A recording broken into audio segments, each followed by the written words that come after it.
This LOC is settled by the Simla Agreement. Pakistan has withdrawn the Simla Agreement. Yes. So there's no meaning in the LOC. Okay. Correct? Okay. This border, international border, is what The was agreement brought. is regarding ceasefire, right? No, that time it was ceasefire. 71 of Sarata. They said, okay, wherever you are, we'll treat it as an effective border, line of control. Okay. The border కాదు అది. Border మనం why will we agree with all this is our border. Yes, yes. But the international border was drawn by the British when they broke. Okay. 2 days, one fellow comes from England and draws the border here, draws the border for Bangladesh, draws the border for China. Where does he have? A McMahon line on Anukondi, that was not his job. But anyway, a McMahon line is also ineffective, it is drawn improperly. Okay. The thickness of the pen, it covers about 2 miles. Okay. So in the mountains, one hill to another hill with a valley in between, maybe 2 miles. Okay. So which place are you drawing the line? Okay. So all these lines are meaningless lines. Okay. They are drawn So by now the colonizers. easiest way to tackle Pakistan? First thing, we don't do anything in Pakistan right now. Okay. We block Karachi, Okay. so they can't get anything from here. From here. From here. Okay. Just, we have got 2 Then the submarines. seaway is blocked. Seaway is blocked. Okay. That is the only approach they've got. Okay. We have got 2 submarines Okay. and some naval ships which are there. ఒక సముద్ర మార్గాన కనుక Pakistan enter వాళ్ళ ఆలోచన ఉంటే ఇక్కడ కరాచీ దగ్గర black చేసాం కాబట్టి సీవే బ్లాక్ అయిపోయింది ఇక అక్కడ 2 సబ్మెరైన్స్ దానికి ఇంకో పోర్ట్ ఉంది, చాబార్ పోర్ట్ అని ఇక్కడెక్కడ ఉంది. ఎస్ ఓకే ఆ చాబార్ పోర్ట్ చైనా కంట్రోల్ కింద ఉంది. ఓహో and Balochistan doesn't allow them to go out of it. Okay Baloch people are Baloch liberation army ఉంది కదండి, వాళ్ళు ఫైట్ చేస్తున్నారు అక్కడ. సో అక్కడ దే కాంట్ యూస్. ఓకే ఇక్కడ సీవే బ్లాక్ అయిపోయింది కంప్లీట్ గా. సీవే బ్లాక్ అయిపోతే వాళ్ళకి గుడ్స్ ఎక్కడి నుంచి వస్తాయండి? Okay. They have to come from ఇది వాగా బోర్డర్ అన్నారు. Wagah is the village in Pakistan, okay.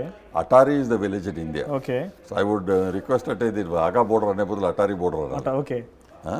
ఈ చెక్ పాయింట్ బ్లాక్ చేశారు. కొంచెం వెనక్కి డన్. ఈ చెక్ పాయింట్ బ్లాక్ అయింది. ఓకే. అక్కడ నుంచి ఇక్కడ నుంచి కొంచెం ట్రేడ్ అయ్యేది, కొన్ని వేల కోట్ల ట్రేడ్ అయ్యేది పంజాబ్ నుంచి. That trade is blocked. తర్వాత ఈ బోర్డర్ కూడా మనం I don't give it value, ఎందుకంటే ఇది బ్రిటిష్ వాళ్ళు పెట్టిపోయారు. అది టెంపరీగా డ్రా చేసి పాకిస్తాన్ మనకి రష్యా యుఎస్ఎస్ఆర్ వచ్చి పాకిస్తాన్ ద్వారా అరేబియన్ సీకి వచ్చుద్ది, అందుకని దీన్ని మనం బ్లాక్ చేయాలి అని పెట్టారు. సో ఇక్కడ there is no opportunity to come from this way, ఇక్కడ నుంచి రావడానికి వీలు లేదు. No. సో వాళ్ళ దగ్గర మిసైల్స్ ఉన్నాయి కదా, డైరెక్ట్ గా సర్ఫేస్ టు సర్ఫేస్ వచ్చే మిసైల్స్ లాంటి దే హావ్ గాట్ వేస్ అండి, they can come, okay. They can try to. ఇప్పుడు కూడా ఎల్ఓసిలో ఫైరింగ్ జరుగుతూ ఉంది, అవును. మన పోస్ట్ మీద ఫైర్ చేస్తున్నారు. Army is very clear, the government has given them clearance. మీ మీద ఫైర్ చేస్తే మీరు రిటాలియేట్ చేయండి. పాత రోజుల్లాగా ఉంటే క్వైట్ కూర్చొని మనం ఏం చేయకూడదు, రిస్ట్రెయింట్ పెట్టుకోవాలి, అదంతా రాంగ్ టాక్టిక్స్ కాదు ఇప్పుడు. ఓకే. మన government has left them free. You fire at us, will destroy your post. Very comfortable. అవును. సో చేస్తూ ఉంటారు, అక్కడ ఇక్కడ చేస్తూ ఉంటారు. Will blow them up. అది ఈ గోల్డ్ స్మిత్ దెబ్బల్లాగా అది జరుగుతూనే ఉంటాయి. ఎప్పుడైతే వాళ్ళు try to make it little bigger అంటే బ్లాక్ స్మిత్ పెట్టి హ్యామర్ పెట్టి కొట్టినట్టు కొడతాం. This depth of Pakistan is only this much అండి. ఎస్.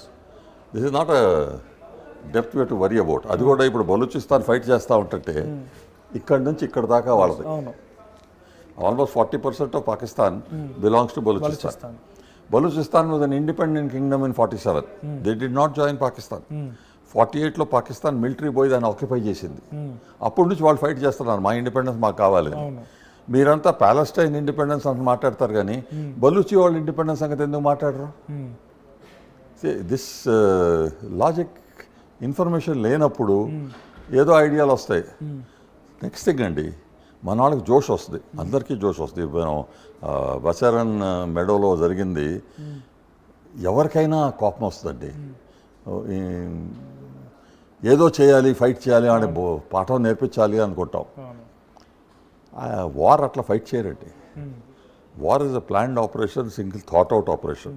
తొందరపడి చేయటం కాదు, ఆలోచించి చేయాలి. మన ఆర్మీ ఎన్నో కంటింజెన్సీస్ ప్లాన్ చేసి ఉంటుంది. ఇట్లా వస్తే ఏం చేస్తాం, అట్లా వస్తే ఏం చేస్తామని పీస్ టైం ట్రైనింగ్ అంతా అదే. ఎస్ విత్ యువర్ ఎక్స్పీరియన్స్ అడుగుతున్నాను. ఇక్కడ నుంచి కనుక ఒక డైరెక్ట్గా సర్ఫేస్ టు సర్ఫేస్ మిసైల్స్ ప్రయోగం జరిగితే ఎక్కడ వరకు అంటే ఈ బౌండరీ మొత్తంలో ఎక్కడ వరకు ట్యాకిల్ చేయవచ్చు? దానికి మనకు ఇప్పుడు మనం చూస్తున్నాం మోస్ట్లీ ఇరాన్ ఇజ్రాయిల్ ఈ యుద్ధం చూస్తుంటే ఇజ్రాయిల్ దగ్గర ఐరన్ డోమ్ లాంటి ఒక శక్తి ఉంది. ఐరన్ డోమ్ సర్ఫేస్ వచ్చేటువంటి మిసైల్స్. ఓకే, సో మన దగ్గర శక్తి ఉంది. అది కాక if they are taking out a missile we can possibly blow the missile in Pakistan area itself. So they talk about nuclear missiles, మేము న్యూక్లియర్ పవర్ అది ఇదని మాట్లాడతారు. వాళ్ళు ఆలోచించుకోవాలి. If you put a nuclear missile up, first of all, I don't know whether they're functioning or not. A nuclear missile needs a lot of care, a lot of things.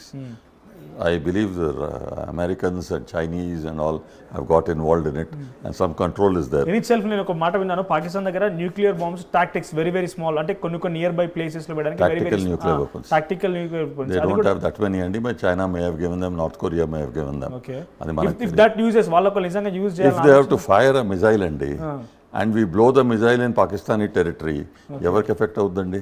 పాకిస్తాన్కి. We have the capacity to do that. Maybe one missile, two missiles might get through. I don't think so. Okay. We are competent enough to blow their missiles within seconds of their taking off. Okay. Then what happens to them? Okay. So maatatam easy, but you are not able to maintain it. So I'm not worried about that. But what they will do If until India starts attacking, ఎక్కడి నుంచి easiest border గా ఉండొచ్చు అని అది army has to decide అండి. I'm retired officer. Of course, with your experience అంటే ఎక్కడి నుంచి చేసే ఛాన్స్ ఎక్కువగా ఉంటాయి, అంటే మోస్ట్ ఎఫెక్టెడ్ ఏరియా ఎట్లా ఉండబోతుంది? I would like to win this war without going into Pakistan territory. Okay, how can that Block be possible? Karachi. Okay. Block food coming from here. Okay. There is no food coming from that side because Afghanistan వాళ్ళతో fight చేస్తున్నారు. Okay. ఆ Pashtun people. Okay. Balochistan ఇటు నుంచి రానిరు. ఈ ఎక్కడి నుంచి వస్తుంది వాళ్ళకి సపోర్ట్ కావాలంటే ఎక్కడి నుంచి వస్తాయి? బై ఎయిర్ రావాలి. ఎయిర్. బై ఎయిర్ అంటే they can fly over India. Okay. They have to come from somewhere else from there. Okay. By air ఎంత సపోర్ట్ ఇస్తారండి మీరు? బై ల్యాండ్ అయినా బై సీ అయినా కొంచెం వాల్యుబుల్ సపోర్ట్ వస్తుంది. Okay. By air Okay. అది కూడా వాటర్ బ్లాక్ చేస్తా ఉంటే వీళ్ళు ఫుడ్ ఎక్కడ ఉందండి? తినటానికి ఆహారం సరిగ్గా లేనప్పుడు ఆల్రెడీ బిఫోర్ దేర్ షౌటింగ్ చపాతీలు చేసుకోవడానికి మాకు ఆటా లేదు. ఎగ్జాక్ట్లీ. సో ఆ కండిషన్లో ఆల్రెడీ ఉన్నారు. ఓకే. ఇప్పుడే మాకు ఇంకా సపోర్ట్ కావాలి మాకు కావాలి అని అనుకుంటున్నారు. ఈ వార్ టైప్ స్టార్ట్ చేస్తే అసలు ఇది బ్లాక్ చేసేస్తే అది కూడా రాదు కదా. What is the condition? Okay. If it is by cyber అంటే ఇందాక రమేష్ గారు చెప్పినట్టుగా డిజిటల్గా శాటిలైట్స్ని బ్రేక్ చేసి కమ్యూనికేషన్స్ లాంటివి కట్ చేయాల్సి వస్తే, ఎందుకంటే చైనా సపోర్ట్ చేయొచ్చేమో అని ఆలోచనతో ఉన్నాం కాబట్టి నిజంగా అది జరిగి చైనా 2 సార్లు ఆలోచించాలండి పాకిస్తాన్కి సపోర్ట్ చేయాలంటే. కొంచెం సపోర్టు చెప్పడం ఈజీ, ఎందుకంటే మనం కూడా చైనాని హ్యాండిల్ చేయొచ్చు. చెప్పాను కదా ఇందాక టగ్ ఆఫ్ వార్ అయితే equally strong people are almost equally strong people, మీరు గెలిచినా నేను గెలిచినా, గెలిచిన తర్వాత గెలుపు అని అనలేం, అలిసిపోయి పడుంటాం. So China knows that China is having its own economic problems, USA traffics tariffs, అందుకని మనతో డీల్ చేస్తే కొంచెం బెటర్, అట్లీస్ట్ మన మార్కెట్ ఉన్నాం ఏదో కొనుక్కుంటామని. సో మంతన్ పాలసీ పెట్టుకోవటం మనతో బెటర్ వాళ్ళకి. So China is now not likely to get involved in a war with India, but we're prepared for it. చేస్తే మనం తయారుగా ఉండాలి, తయారుగా ఉంటాం. అంటే కమ్యూనికేషన్ కంప్లీట్ కట్ అయిపోతుంది బిట్వీన్ ఆర్మీ పర్సనల్స్ కూడా మాట్లాడుకోవడానికి చాలా ఎఫెక్టివ్ కమ్యూనికేషన్ కట్ అయిపోయింది. Please have confidence in your army అండి. Okay. We have also got cyber capabilities. Okay. And మన సివిలియన్ పాపులేషన్ యంగ్స్టర్స్ ఉన్నారు ఐటీ ఫీల్డ్స్లో, వాళ్ళు